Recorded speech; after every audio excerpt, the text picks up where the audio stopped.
ఒక సమయంలో ఒక అడవిలో ఒక పిల్లి ఉండితేనే చాలా విషాదంగా ఉండింది. అది తన జీవితంలో ఏదో ఆనందంతో చల్లారుతూ ఉండటానికి ఒక నేపథ్యం కావాలని ఆశించాము.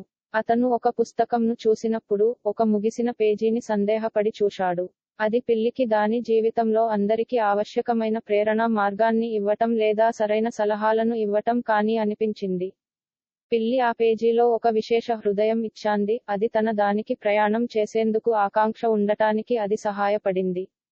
పిల్లి ఆ పేజీ తీసుకుని, అడవికి వెళ్లి అది మరో సమస్యలను ఎదురు చేసే అడవి పక్షిని కనిపించింది.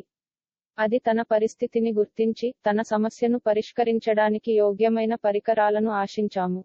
పిల్లి తన ఆత్మవిశ్వాసాన్ని పెంచి అడవి పక్షిని దూరంగా చేరించాడు. తన ధైర్యం, ప్రయత్నం మరియు అభ్యాసం అది పరిష్కరించటానికి సహాయపడింది. అక్కడ ముగిసిన పాఠం ఉపయోగపడి పిల్లి తన కష్టాలను మరియు సమస్యలను పరిష్కరించడంలో విజయం సాధించింది. అఖిల పక్షిజనాలు పిల్లిని ఆదరించి, అదే కృతజ్ఞతను ప్రదర్శించారు. అంతే పిల్లి విజయం సాధించింది మరియు ఆనందంగా అడవిలో ఉండినప్పుడు ఉండటం ప్రారంభించాడు.